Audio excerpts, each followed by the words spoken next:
Hi friends, welcome to crypto Informatica YouTube channel. మనం ఈ వీడియోలో పై నెట్వర్క్ సంబంధించినటువంటి కొన్ని అప్డేట్స్ అనేవి తెలుసుకుందామండి. రీసెంట్గా పై నెట్వర్క్లో ఒక వేల్ బయింగ్ యాక్టివిటీ అనేది అయితే జరిగిందనమాట. సో దాని గురించి చాలామంది పర్సనల్గా మెసేజెస్లో తర్వాత కామెంట్స్లో అడుగుతున్నారండి. సో ఈ వీడియోలో మనం పై నెట్వర్క్లో వేల్స్ బయింగ్ యాక్టివిటీ ఏం జరిగింది అనే విషయాన్ని కూడా మనం తెలుసుకుందాం. సో వీడియోలోకి వెళ్లే ముందు అందరికి ఒక రిక్వెస్ట్ అండి, వీడియో నచ్చినట్టయితే లైక్ చేయండి, మన క్రిప్టో ఇన్ఫర్మేటికా యూట్యూబ్ ఛానల్ని సబ్స్క్రైబ్ చేసుకోండి. దాంతోపాటు వీడియో యొక్క డిస్క్రిప్షన్లో ఉన్నటువంటి టెలిగ్రామ్ లేదా వాట్సాప్ గ్రూప్లో జాయిన్ అవ్వండి. అక్కడ మీకు క్రిప్టో మైనింగ్ గురించి అన్ని అప్డేట్స్ అనేవి తెలుస్తూ ఉంటాయి. సో ప్రస్తుతానికి మనం పై నెట్వర్క్ ప్రైస్ ఏదైతే ఉందో అది చూస్తే $0.35గా ఉందన్నమాట. రీసెంట్ లోయెస్ట్ $0.32 వరకు వెళ్ళిందనమాట. సో మన లిస్టింగ్ ప్రైస్ ఏదైతే ఉందో అది $3.3 వరకు హైయెస్ట్ వరకు వెళ్ళొచ్చింది అనమాట. సో ప్రస్తుతానికి కాయిన్ మార్కెట్ క్యాప్ ఏదైతే ఉందో, సో క్రిప్టో కరెన్సీకి సంబంధించినటువంటి డేటా ప్రొవైడ్ చేసేటటువంటి కాయిన్ మార్కెట్ క్యాప్ ప్రకారం పై నెట్వర్క్ సెంటిమెంట్ ఏ విధంగా ఉంది అని అంటే 88% మెంబర్స్ పై కాయిన్ అనేది బుల్లిష్ సెంటిమెంట్లో ఉంది అనేసి ఓటింగ్ అయితే వేశారనమాట. అదే 12% మెంబర్స్ అయితే ఇంకా బేరిష్ యాక్టివిటీలో పై కాయిన్ ఉన్నట్టయితే ఓటు వేయడం జరిగిందనమాట.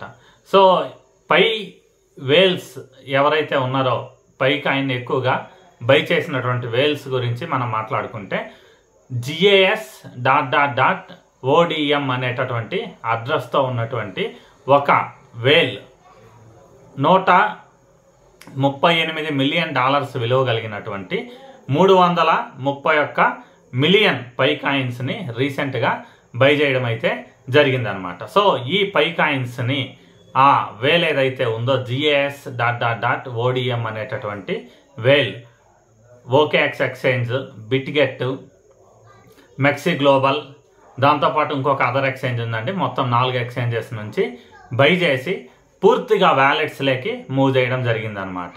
సో దానివల్ల పై కాయిన్ వాల్యూ అనేది కొంచెం పాజిటివ్గా అంటే బుల్లిష్ మార్కెట్లోకి వెళ్ళే అవకాశం ఉందని అందరూ ఆశిస్తున్నారు అనమాట. దాంతోపాటు ఇప్పుడు వరకు పై కాయిన్ బై చేసినటువంటి బిగ్గెస్ట్ వేల్స్ ఏవైతే ఉన్నాయో వాటిల్లో ఈ రీసెంట్గా జరిగినటువంటి బయింగ్ ఏదైతే ఉందో ఆ వేల్ అనేది 4వ పొజిషన్లో ఉందండి. అంటే ఇంతకంటే ఇంకా 3 బిగ్గెస్ట్ వేల్స్ ఎవరైతే ఉన్నారో వాళ్ళు ఇంతకంటే ఎక్కువ హోల్డింగ్స్ అనే వాటిని పై కాయిన్ని హోల్డ్ చేసి ఉంచారనమాట.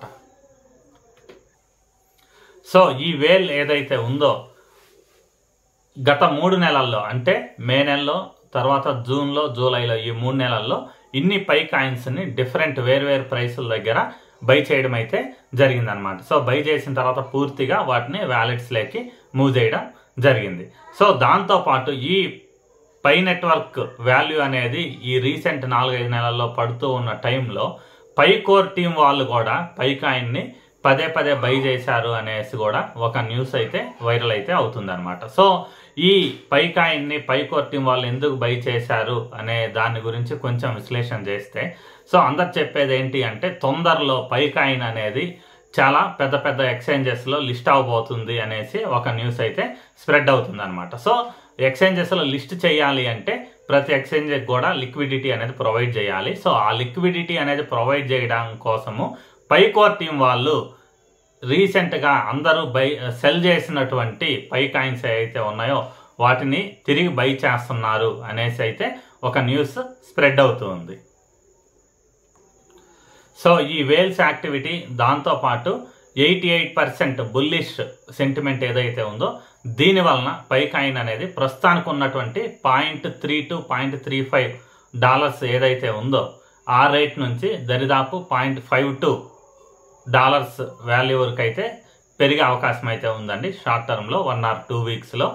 దాని తర్వాత MACD క్రాస్ ఓవర్ ఏదైతే ఉందో అది క్రాస్ చేసి $0.62 ఏదైతే ఉందో ఆ వాల్యూని $0.62ని పై కాయిన్ అనేది క్రాస్ చేయగలిగితే కొంచెం షార్ట్ టర్మ్లో $1 వరకు ప్రస్తుతానికి పై కాయిన్ అయితే రీచ్ అయ్యే అవకాశం అయితే ఉందన్నమాట. So Pi coin value grow అవ్వడం కూడా మెయిన్గా మనకు బిట్ కాయిన్ యొక్క స్టెబిలిటీ అంటే బిట్ కాయిన్ స్టేబుల్గా ఉండడము, దాంతోపాటు బిట్ కాయిన్ బేరిష్ లేక మారకుండా బుల్లిష్గా అయ్యి తర్వాత $1,31,000 వరకు రీచ్ అయినప్పుడు, దాని తర్వాత స్టేబుల్ అయినప్పుడు మనం పై కాయిన్లో కూడా గ్రోత్ అనేది చూడగలం అనమాట. ఒకవేళ మార్కెట్ సెంటిమెంట్స్ ఏవైతే ఉన్నాయో అవి బేరిష్గా మారితే $0.2 వరకు కూడా, $0.2 నుంచి $0.15 వరకు కూడా పై కాయిన్ అయితే పడే అవకాశం అయితే ఉంది.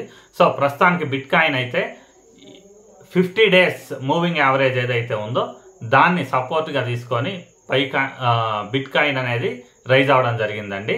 సో $1,11,000 దగ్గర బిట్ కాయిన్కి 50 days మూవింగ్ యావరేజ్ ఏదైతే ఉందో అది సపోర్ట్గా దొరికింది. దాని తర్వాత తిరిగి బిట్ కాయిన్ అనేది పాజిటివ్గా ఈరోజు అయితే మారిందనమాట.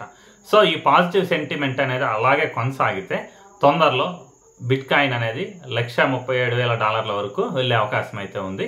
సో ఆ టైంలో మార్కెట్ సెంటిమెంట్స్ తర్వాత ఎటువంటి నెగిటివ్ న్యూస్ అనేది లేకపోతే పై కాయిన్ అనేది ఫస్ట్ షార్ట్ టర్మ్ టార్గెట్ అయితే $0.52 వరకు వెళ్ళే అవకాశం అయితే ఉంది. దాని తర్వాత స్ట్రాంగ్ రెసిస్టెన్స్ ఏదైతే ఉందో MACD క్రాస్ ఓవర్ ఎప్పుడైతే $0.62 పై కాయిన్ అనేది క్రాస్ చేస్తుందో అప్పుడు $1 వరకు పై కాయిన్ వాల్యూ అనేది రీచ్ అయ్యే అవకాశం అయితే ఉందన్నమాట. సో ఇదండి వేల్స్ యాక్టివిటీ ఏదైతే ఉందో దాని గురించి, తర్వాత pi coin short term price prediction గురించి. ఈ వీడియో ఇంతటితో క్లోజ్ చేస్తున్నానండి. మీకు వీడియో నచ్చినట్టయితే లైక్ చేయండి. మన క్రిప్టో ఇన్ఫర్మేటికా యూట్యూబ్ ఛానల్ని సబ్స్క్రైబ్ చేసుకోండి. దాంతోపాటు వీడియో యొక్క డిస్క్రిప్షన్లో ఉన్నటువంటి టెలిగ్రామ్ లేదా వాట్సాప్ గ్రూప్లో జాయిన్ అవ్వండి. అక్కడ మీకు క్రిప్టో మైనింగ్ గురించి అన్ని అప్డేట్స్ అనేవి తెలుస్తూ ఉంటాయి. థ్యాంక్ యూ అండి. Thank you everyone. Thank you very much.